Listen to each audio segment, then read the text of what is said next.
What's up, my hatters? Well, I'll tell you what's up. It's time for another match preview with me to look ahead to Luton Town travelling to Hull. It's my co-host, it's Mark Ryman. How are we getting on, Mark? Yeah, apprehensive, which is better than feeling completely as if we're guaranteed to lose, so that's good. I've got a relatively good feeling about this, he says, 48 hours before Luton lose. See what happens. We will see what happens. Indeed, we shall. But you know what? It's good to look back to the past so we can look to the future. It's time for the recap. We're going to be looking at Luton Town 0, Middlesbrough 0.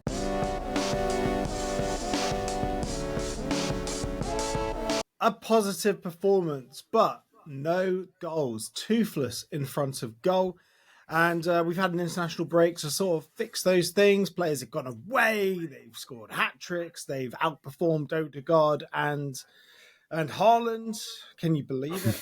The players are now settling in back again after what was a very encouraging performance, yet no goals. Yeah, say that again. It's amazing, isn't it? Goal and assist and the international duty with that team, as you say, but missed from 2 yards the week before. But Asgard, we know, is a talent, and he is very exciting. And whether it's this season or next season, I think we'll start to see the best of him a bit more. It was everything other than the goals. Which has been the case a little bit, but we have to accept that, defensively we've been a lot better. All right, Borough didn't really offer anything in that game or huge amounts, but you could say that we nullified a lot of their threat through midfield, which we certainly weren't saying in the early part of the season. So lots of positives, really good performances. I think Jordan Clark's uptick in form has been really noticeable as well. It's not just his amazing goal against Cardiff. I think his general performance has been very good as well. But as is the obvious, we need someone who can stick it in the back of the net. And with Jacob Brown injured, as I'm sure you'll talk about, then it's going to come down to the two people who's missed the most chances all season, really, isn't it? They've got to start scoring. At least one of them has. But overall, yeah, with the benefit of time, I think you look at that as a positive performance. Even though straight after the game, I was absolutely fuming that we didn't get all 3 points. Yeah, it's one of those where everyone would have taken the points before a ball was kicked. However, within the context of the game where we absolutely dominated and didn't let Borough get into our half pretty much until the second half, well, in the 37th minute, and then they offered a little bit more in the second half. The biggest problem is, you say, yes, we need to rely on the two men up top. Carlton Morris is allergic to entering the box, and Elijah Adebayo is allergic to hitting the target.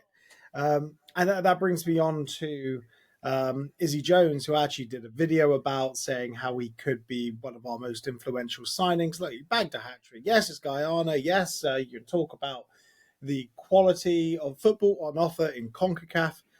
But the reality is he scored a hat-trick from a right wing-back position, and that is pretty much where we play him. And if the front two men aren't going to score, utilize the right wing back who's pretty much playing as a right-sided forward, and hopefully he can carry that on into the upcoming game against Hull.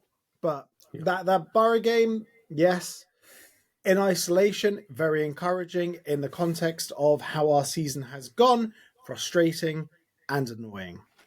Yeah, all of those things. Just really quickly on Izzy Jones. First half against Borough, I thought he was phenomenal. But he's one of those players that runs at players. And we've had a severe lack of people having the guts to take people on, even since the start of the season. Even people like Chio before we sold him to Ipswich, same problem. So people like him and Ali and players, even like Josh Bowler, who are willing to run at people, I think are going to be essential in the last 8 games.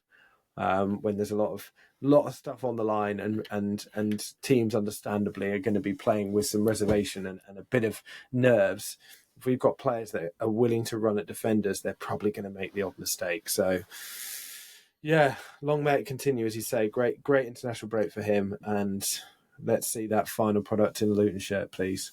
Yeah, and players don't like pace. No, Yeah. whoever you are, you know, whether you're John Terry, whether you're Franz Beckenbauer, no one likes defending against pace. So just run at them. Just run at them and take risks. That's all I ask. Because in that Borough game, people were taking risks. People were getting into the zones. And yes, Asgard, he missed from 2 yards, but you know what? He won't miss next time from 2 yards because, well, he might, but hopefully he won't. And yeah, because there were some absolute sitters that were missed. Elijah Adebayo missed sitters, but regardless, it's time to talk about the team news ahead of our trip to Hull.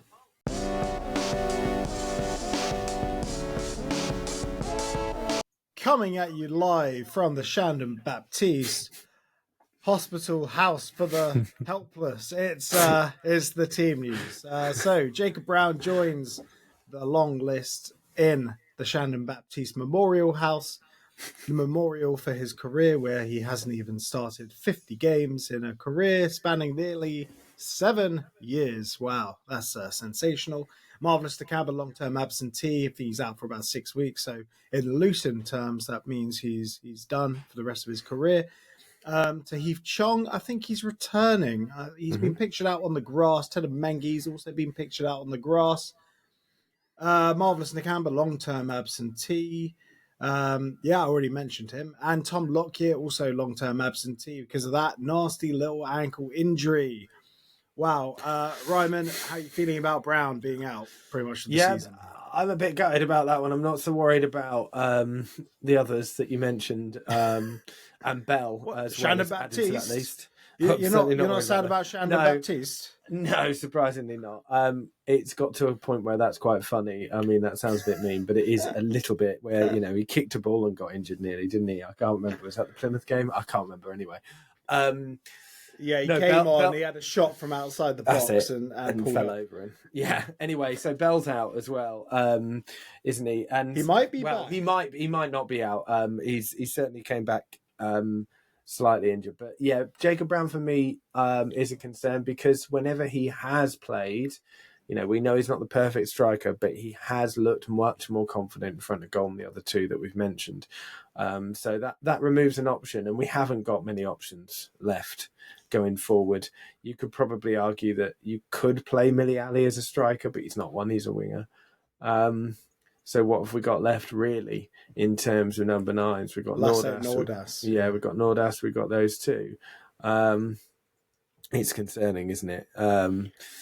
But anyway, yeah, I'm worried about that. I'm pleased about Chong coming back. It will be nice to see him being played in a correct position. I think Bloomfield isn't going to play him at left wing back. At least if he does, that's me done with our hopes for the rest of the season. So it will be nice to see him in a either a 3-man midfield or the position that Asgard is occupying at the moment as a sub. I don't think Asgard's losing his place anytime soon, but it will be great to see someone like Chong come on and hopefully he has a bit more of an impact than he did before he got that injury. So that's positive.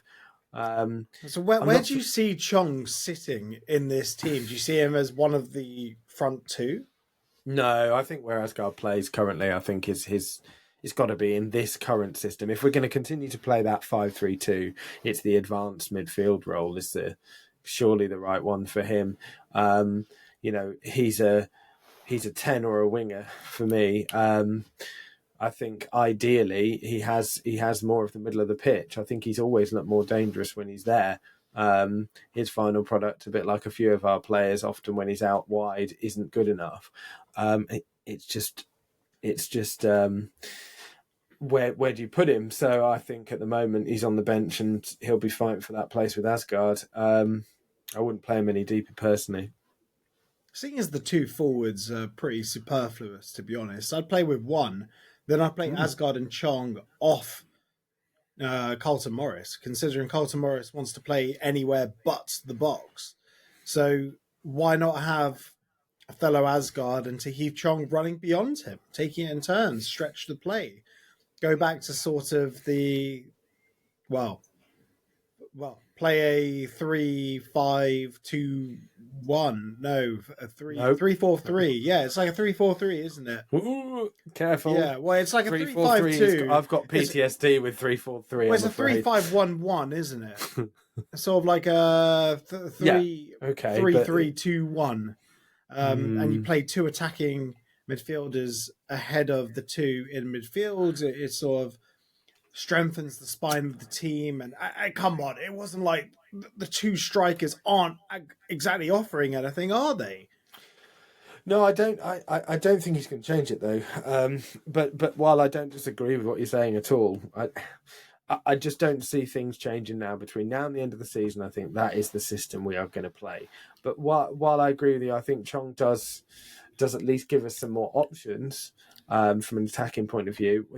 We have so many defensive options now. I don't see him playing two at the back. But you're right. He could adjust the 3-5-2 so that there's one striker. Morris, as you say, though, has got to play as a number 9 far more than he has been. Even when he's played well, I think he did have a good game against Borough, to be fair. I think he linked up the play brilliantly. He didn't go in the box. No, he didn't, but I think that without him, then we wouldn't have had as much as the dominance going forward. So it swings and roundabouts. But yeah, I agree. It's a tough decision to make. I'm much happier about the defence, certainly, with Bell being out. I mean, Bell's been out of form anyway. So I don't think it's a huge loss with Cal there as well. Burke's fit. That's great news we've got 8 games remaining. Burke usually does 7, so we can pretty much rely on him for most of the end of the season at least, right? So, so what's the back three then? You go Naismith, McGuinness, and Burke. No, I get Chris Mikoso in that team every time at the moment. He can't lose his place. I think Burke has to wait on the bench for me at the moment because Chris Mikoso is phenomenal and has been, cult hero status, hasn't he, for Luton since he's come in. I don't think he can lose his place. I think McGuinness has been very good as well, and I think Cal has been much more natural replacement on the left-hand side than Burke is. While Burke is technically our best defender, I can't see a place for him, but it's good to have an option at least there. So that would be my 3 personally going into this game. Yeah, it's a good shout, and I need to give Chris Mikoso the plaudits he deserves. There's no reason for him to automatically lose his place just because a more senior player has returned. Maybe McGuinness makes way, although I don't mind McGuinness. He's come in for a lot of stick, but I think he's all right. I think he's played really well recently. I think he got far too much flack for the own goal against Burnley. You know, if you're going to give anyone flack, give it to Cal Naismith. That's clearly the issue. And his also positioning for the Sheffield United goal, though, at Kenilworth Road was entirely on him for not pushing up. Oh, yeah, absolutely. And there's been mistakes throughout the season. But I think overall he's been far better than when he first came in. He's looked more solid and he's looked more like a leader as well. But, you know, I think as that central role, I think you need an imposing figure like him. As you say, I think it's difficult because defensively we've been pretty good for any of those to automatically lose their places. But I certainly wouldn't be disappointed if Burke started. Of course I wouldn't. He's a great player. Yeah, look, we'll see what happens. Look, in Bloomfield, we trust. He's got the team playing a hell of a lot better. Like compared to how we were playing under Edwards for half of the season, we were absolute dog shit. So Bloomfield has improved us defensively, attacking wise, not so much. But in all fairness, the movements from the attacking players has been better, with the exception of Carlton Morris, who, as I said again, does not want to enter the box. Elijah DeBeo, who does not want to hit the target. Other than that, it's all looked a lot better up until the final third. Right, but let's get the thoughts of Phil, and he spoke to Ans from the Hull and Back pod. So take it away, Phil.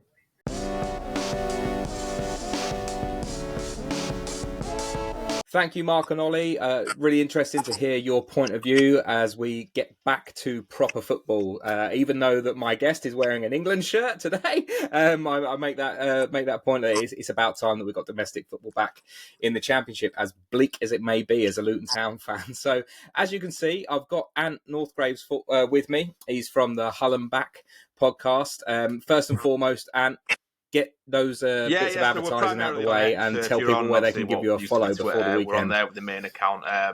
You can listen to us on audio platforms, your Spotify's, your Apple Music's, your Podchasers, whatever it is you get your audios on. And you can watch us video-wise on YouTube as well. So we do a radio show that's not on the audio. So if you want something a little bit different, it's actually live tonight as we're recording, which is a Wednesday night. We do that once a week, and that's worth a listen. It's not always like a match review; it's just a basic football chat that goes out on the radio as well. So we'll always appreciate any follows, even if you want to just give us some stick because you beat us, it's fine.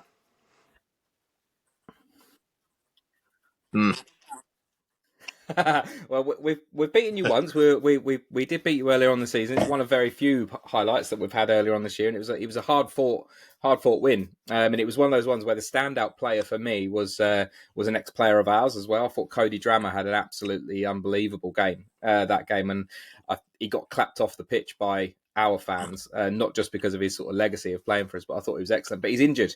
I see that he's injured, and I know that when we spoke last time, you weren't even sure about. He was playing on the opposite side to what he perhaps would have preferred, and I still thought he was excellent. But anyway, that's enough of me reminiscing about Cody Drammer.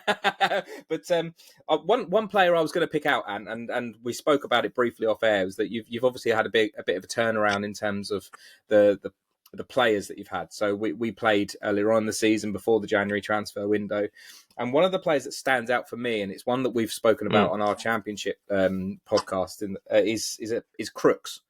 And I wondered if you could give me an insight from the Hull fans' perspective how you think he is, because outwardly he's an absolute unit. He's a goal threat. He can play a little bit deeper. He can play up top. How's he been from your perspective? So I don't want to wax lyrical about him, and then you absolutely exactly blast him. Has he been good for you? All the points you just made about him are all true.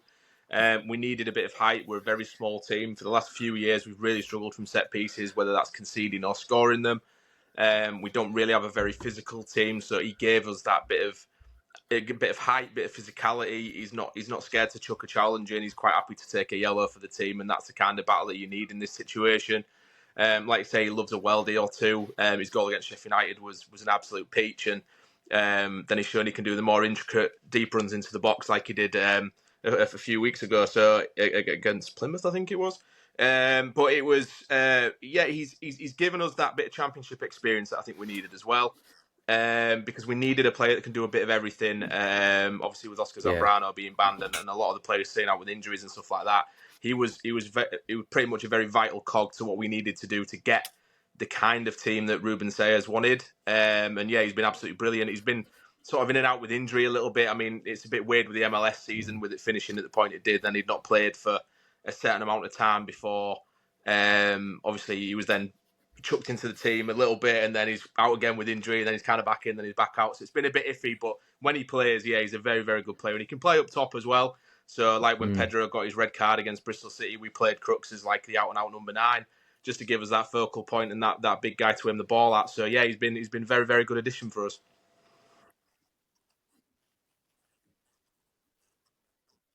I think, like I say, I can't go against anything that you said there. I think that even from my perspective, not looking as deeply as you will at Hull, like it just seems like just a perfect signing. Like I say, I think that he's very, very clever indeed. And you mentioned a few things there. I mean, that I've written them down so I can come back to later, because there's a couple of things in there. But I think what I'd first like to go back to is you mentioned about a couple of the games and a couple of really important results. And you mentioned about the Bristol City game and obviously going down to 10 men with the Pedro red card. And whatever your thoughts on that are, it's one of those ones where even with 11 men, I think that a lot of people have noticed Bristol City's home form in particular has been quite good.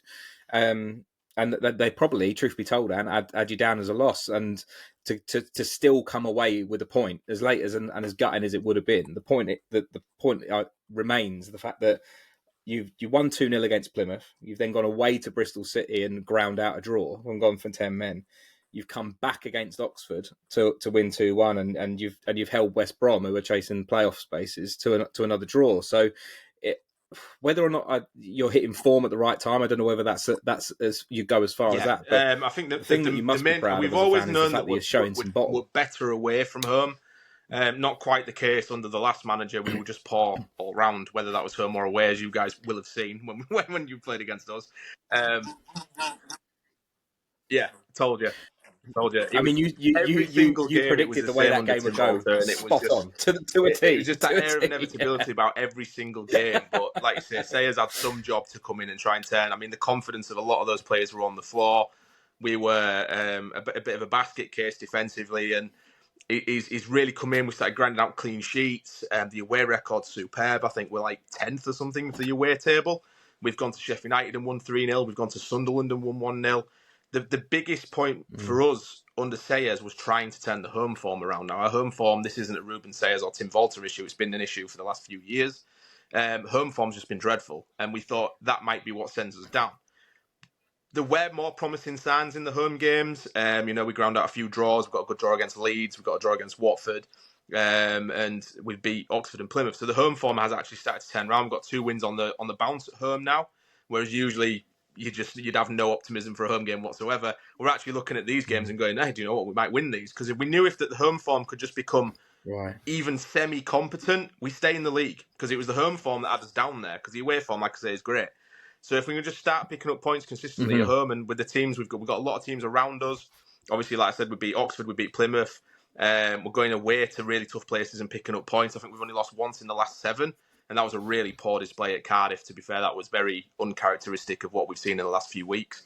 And then obviously we've got Luton coming up next, and you're earmarking that. You're looking at it as similar to the Oxford and Plymouth game. If we can take the game to you guys and come away with 3 points, it, again, because it's a team below us, it increases that buffer and puts us a bit more in a better position. So, yeah, you can tell that the players' confidence is back up there. We had a phenomenal January transfer window, which I'm sure we'll get onto.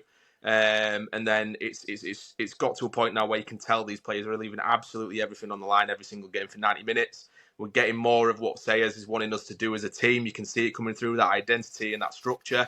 And you're just thinking, if we can just stay up this season, I mean, what's annoying is we've lost once in 7 games, but we're still only 3 points away from the bottom 3. We just can't get away. Everyone else has started winning games again. But if we... But if we can just just stay up this season, I think next year, if we have a decent summer transfer window, we'll be in much better stead going under Ruben next year. But yeah, it's been a good few games. It's brought the belief back, so we just need to keep it going.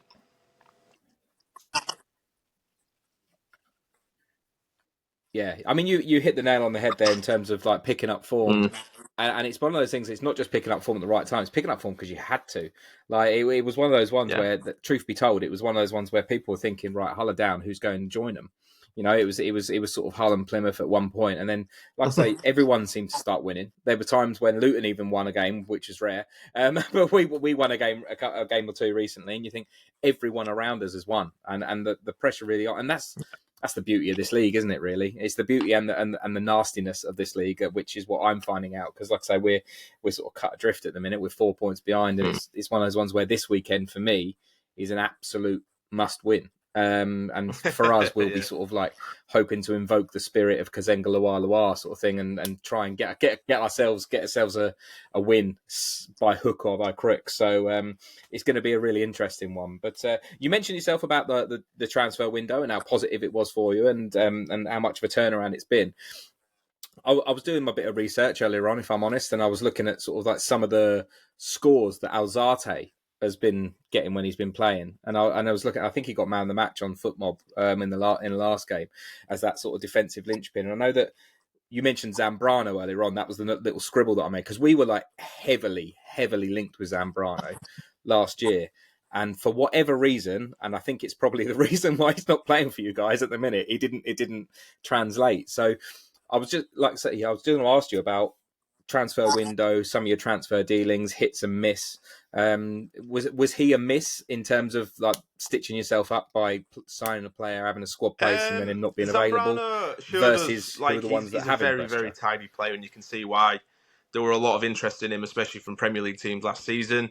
I think we knowingly signed him we signed him knowing that he was going to get probably his ban, and then that we would be able to appeal it or reduce the length of it or whatever, because I don't know what the ins and outs of what had happened at his last club in South America. I know the footballing body that governs that league is different, so the rules are slightly different. But it's a very complicated one. I think he's had his hearing now for his appeal. Yeah. We're just waiting to hear for the result on that. His initial deal was a loan to buy, so we have the option to buy him. So even if his ban stays for like the next year or whatever it is, we could always decide to send him back, kind of thing. So we have protected ourselves in that sense, but we've not really missed him because our strongest asset, like you say, at the moment, is our midfield. Absolutely superb. I mean, we brought in Elliot Matazzo from Monaco, who has played nearly 100 games for them, and he's only 22, I believe. He's played in the Champions League this season, so he's got decent pedigree. And he's coming in. He was absolutely superb. He was man of the match against Sunderland when we won 1-0. I had a comment on one of my TikTok videos from a Sunderland fan saying that we should be able to replay that match because you had Prime and N'Golo Kante in the middle, and that's not fair. Like he's absolutely brilliant. And then he's got an ACL injury, our third of the season, with Miller and Bellumi, so we're missing him. But then you've got to say Alzate is just too good for this league. I don't think we keep hold of him in summer. We signed him on a free. Whoever did that needs a raise, but he's been absolutely superb. But I think we'll struggle to hold on to him in the summer. But then, like you say, we've got Crooks, we've got Gustavo Poeta on loan from Bayer Leverkusen, who's absolutely phenomenal as well. He's an absolute terrier. He just doesn't stop. You've got Regan Slater, who's tried and tested at this level, absolute terrier and bulldog as well. We've got energy and dynamism in the middle, and it's such a strength. And then, like you say, we've sent Ryan Giles out, who was a weakness we've discussed before. We don't need to give him any more airtime. And he's... Yeah, he scored a couple. He's been responsible for a few goals for us, including an own goal. So we don't know how that's going. We brought in some championship experience like Jonny Egan. Charlie Hughes has come back from injury. Casey Palmer's come back from injury. He's in the middle. He's got a couple of assists off the bench in his last couple of games. Kyle Joseph from Blackpool, who'd scored 9 goals before we signed him in January. So he's struggling to find his feet at this level, I think. But he's kind of second fiddle to João Pedro, who's been absolutely superb. He won't be playing against us because he's still suspended. It's his last game. We brought Louis Barry in, who was very exciting. He came in with an injury, so he didn't play the first couple of games. He came on off the bench, then got a start at Sunderland, and then got a knee ligament injury.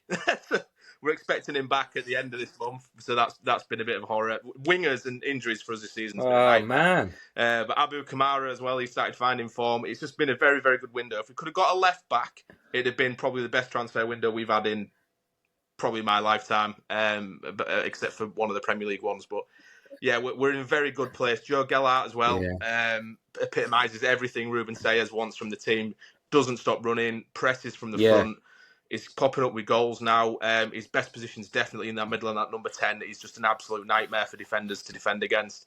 So yeah, we're looking in good stead, and you can see the players are believing in themselves. And I think because we had such a good window, good positive window, it's made the players that were there under Vol to believe again. You can just see it. We just look more compact, more organised, and more structured. Yeah.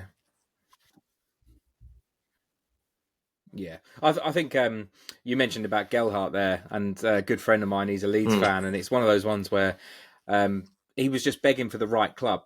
I think he's got the ultimate talent to be a championship level footballer. And you're right, that sort of terrier-like sort of mindset that him and, by the sounds of it, a lot of your players have got is the reason why. Like I said to you, I was reading out your results earlier on, and I've got 10 men, fight and battle as my key words about how you've been playing recently, and that, like I say, they're personified by the likes of those types of players, you know. So it's that's the reason why I think you'll stay up, and that's my next question really. I was just going to read out a few of the fixtures that you got left down. I mean, you've got ourselves at home. You've got Wednesday and Watford away. Coventry at home is going to be a difficult one, but you can pick up points against Swansea away. And then your last 2 games, you've got Derby and you've got Pompey, who I also think that Pompey will probably be okay by that time. I feel like if and I probably think that so will you. But if you needed it, I think that's a very winnable fixture.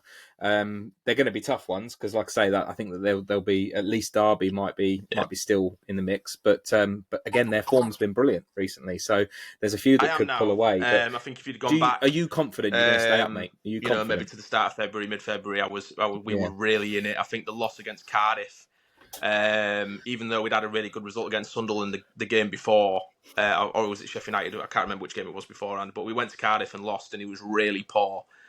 And with Cardiff being a team in and around us, I thought we're going to struggle against those sides that are also fighting for their lives. We can pick up, because I think we've picked up more points against teams in the top six than we have against teams outside it. So if we could play all the best teams in the league for the rest of the year, we'd probably be okay. But we started to turn that around now. Like I say, the wins against Oxford and Plymouth have shown that we've got it in us.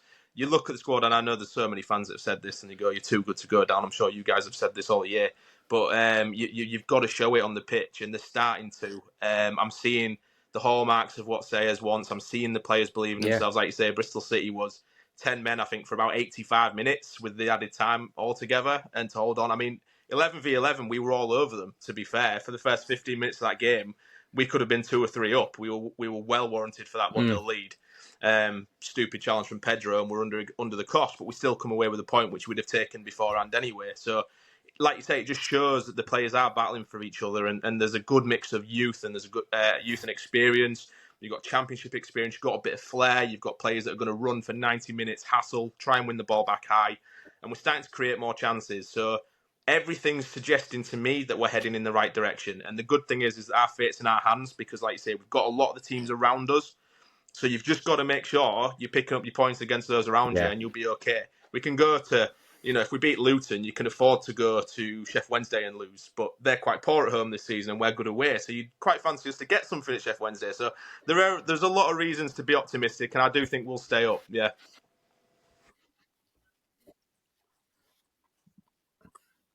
Yeah, no, I don't disagree with you at all. I think that actually it's a case for you when you look, like I say, when I look through your squad, when I look through your form, when I look through the way that you're playing, I think it's very much more a case of looking upwards. I mean, the reality of it is that you've got Oxford and you've got Pompey that are above you, and you win this weekend and on you the flip leapfrog side, them. I'm if sure. we lose so this weekend, there's a problem. definitely that 50-point line is very much there. There is. I mean. It's the championship. It's the champion, and it would be exciting. It would be exciting if we took 3 points, but like I say, it's a difficult one. It's a really, really difficult one, and it's been great to speak to you actually, Ant, as well, because I feel like I've spoken to 2 different people. You, bless you were so depressed when we last spoke about your sort of chances, about what was going on at that point in the season. To see a smile on your face, mate, it's lovely. But I'm gonna. It was. I feel like it's been like that pretty much solidly throughout the whole course of the season, but I'm trying to giggle my way through it. But the last question I'm going to have for you, Ant, is can I get a prediction a home game? I'd be quite of the scoreline that you've got down like for a Saturday? 1-1 draw at most. But from what I saw against Plymouth and Oxford, I have every reason, and the current form, I know you guys have picked up recently as well, so it's not going to be no walk in the park. But I'm confident that we know full well that this is a game that could really put that bit of distance and give us that breathing room, and we'll go into it and give it what we did against those teams and show that we've got the quality to win these games. So I'm going to go with a 2-1 win in our favour.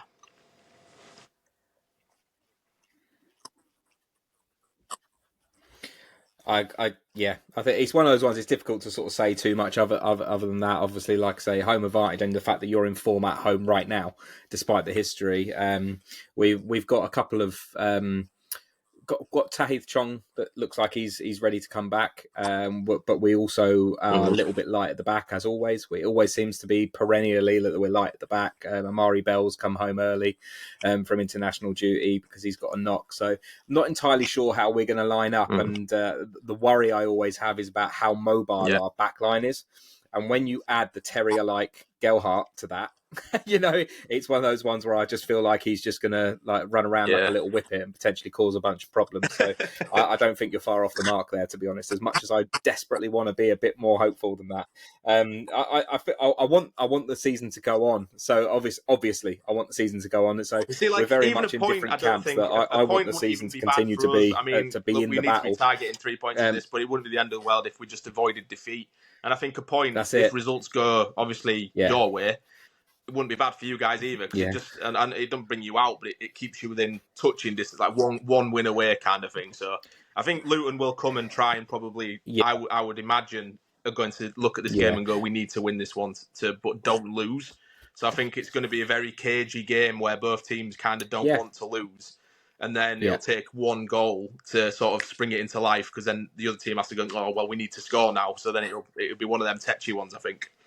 So everyone, that was Ant from the Hull and Back podcast. He was joining me to talk about the game at the weekend against Hull. He's obviously feeling quite good about things at the minute. The form of Hull, they've picked up 8 points from the last 4 games. Something that I'm sure we're all aware of as Hatters, because every time we're looking at the scores, everyone around us is doing well, which is a bit of a swine at the minute. But as for Luton, we just need to go and give it absolutely everything on this away day. And it is one of those ones where it is a crux point. I've said a number of times to you guys, to you regular listeners, that we're at a crux point. But this really does feel like it, because ultimately we get cut adrift. We're getting cut adrift if we don't at least take a point out of the game, if not 3. Looking at the table, and we really are. It's Luton and Plymouth at the bottom 2, and then it's the rest of them if we lose this weekend. So it's a huge game. It can't be underestimated just how big it is. So those of you that are going up there, have a bloody good time. Be loud. Make sure you get behind the boys, and hopefully they do us justice. And like I said earlier on in the piece, let's invoke the spirit of Kazenga Loire with like an 85th minute odd winner from a mile out. I wouldn't mind seeing another Cal Naismith goal from an absolute mile out with that left foot of his. So fingers crossed, and come on, you Hatters. Take it away, Ollie and Mark. Thanks, Phil. Appreciate it, mates. Right. Ryman, who from this whole team is giving you the old sleepless nights? I wouldn't go far as sleepless nights, to be honest. It would be Louis Barry, but he's out, which is great. I mean, it's not great for him, obviously. It's a big move for him to go out to the Championship to prove himself, and he's obviously back at Villa now, so that's the season done for him. I always go with the attackers. Alzati in the middle looks pretty good. Joe Gelhardt, I know he didn't score for Toffee for Leeds, but he has got a few goals now and a couple of bangers for Hull. So, yeah, just shows what getting a striker can do in the January window. It's always difficult. We've just been talking about strikers. It's always difficult to get a good striker in January because everybody wants one for lots of different reasons. It's so difficult. Luton obviously know it from trying to get Kone in, and I guess that Gelhardt was always going to be a bit of a risk. But I think he's done all right, and he can score and shoot from anywhere. So I'm going to go with him. Yeah, well, the danger men that I was going to pick out, they're all missing. Like João Pedro suspended. Yeah. He's really picked up form recently, some wonderful touches. Fortunately, got himself sent off and suspended. Cody Drama, he absolutely tormented us at our place earlier this season. Louis Barry obviously was one of them. I'm going with Mason Burstow. He's fast, he's powerful, young, wanting to prove himself. And he plays on the right, so he'll be playing on our left. So if it's Amari Bell, he will have the beating of Amari Bell for pace. If he's playing Cal Naismith, he'll definitely have the beating of Cal Naismith for pace. So I do worry about that, but it's end product. That's the problem. Only a goal and 2 assists so far this season for Burstow. He's the one that worries me. He worries me.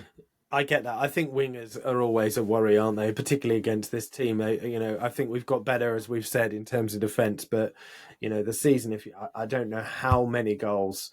I'm sure in the post-mortem we can look at it, but how many goals have been scored from wingers cutting back and players being free in the middle?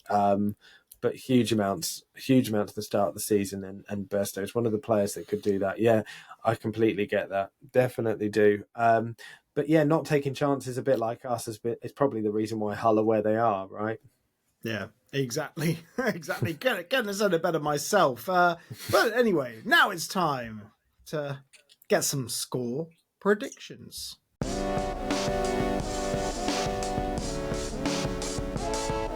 So recently, Hull have been slightly better, improved at home. They beat Plymouth 2-0. They beat Oxford 2-1, essentially beating all the teams in and around them, which has sort of elevated them just a little bit.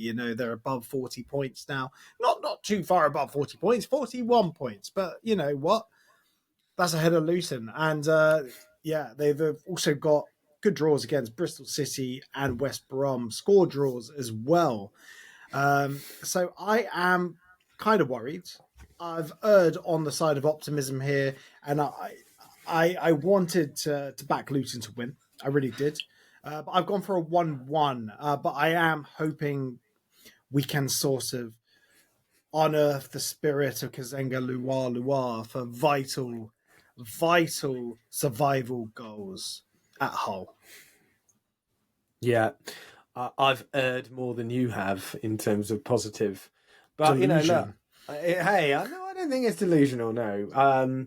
We have a very good record against Hull. So Kazenga Luar, James Bree, Henry Lansbury. I don't care whose spirit we get, as long as it ends up in the back of the bloody net. Mhm. I've gone 2-1. 2-1 served me well against Cardiff. 2-1 should have served me well against Borough as well.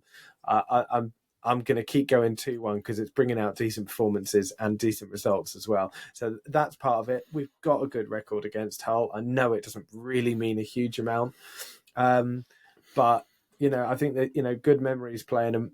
I'm going to go with that. They're not miles above us. They're not miles better than us. They are a team that, you know, with the away fixtures that we've got, that we should be looking to get points from. Would it surprise me if Hull won the game? No, of course it wouldn't. You know, we've won 2 games all season, but the last away game was one of them. So based on, there's my logic. I think there's some logic in there as well as, you know, pure optimism. Yeah. So that's my reasoning. Look, there has been an uptick in form, but as other podcasts say, Last Chance Saloon. Last Chance Saloon was a while back, you know. We're way past Last Chance Saloon. These are all must-win games now. All the teams within striking distance of us, we have to win. No ifs, no buts. We can't draw this. We have to win. Yeah. And, you know, my thoughts go out to like every single Luton Town fan that is going up to Hull. Yeah. You know, obviously Hull have made it easier with the fact that it's like 15 quid tickets, like fair play. Yeah, fair play. Yeah, fair play to them for that. Fantastic. Rare in the Championship to see it as well, so good for them. Yeah. More clubs should follow suit, especially when they're big stadiums that they can't fill. Take note, Blackburn Rovers, who Stoke operate at like 50% capacity. Yeah, I think Stoke are about 65% capacity. But yeah, there are a lot of teams that have big old stadia that they can't fill, and Luton Town could be joining those ranks very soon. Oh, the dream to have a half-empty stadium. Woo. I know. Big at least last. we'll We all have finally made space it. to spread out, right? That would be weird. Yeah, that would be weird.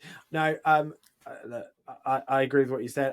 Is it a must-win game overall? I don't think it is, but I think generally, because of who we're playing next as well, you've got to take some momentum into that game because no one's realistically expecting us to get anything from Leeds at home. I think for that reason, you're probably right. Yeah, we need to close that gap if we can.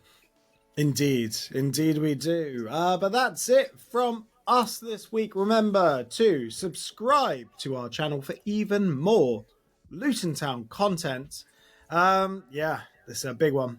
It's a very, very, very big one. And as Ryman correctly said, we always do all right at Hull. So let's wait and see what happens. Remember, we will be live 9 p.m. Sunday night for the post-match phone-in. Join us. Get your thoughts heard. Win or lose. We want to hear from you. Everyone, take care. And most importantly, come on, you Hatters.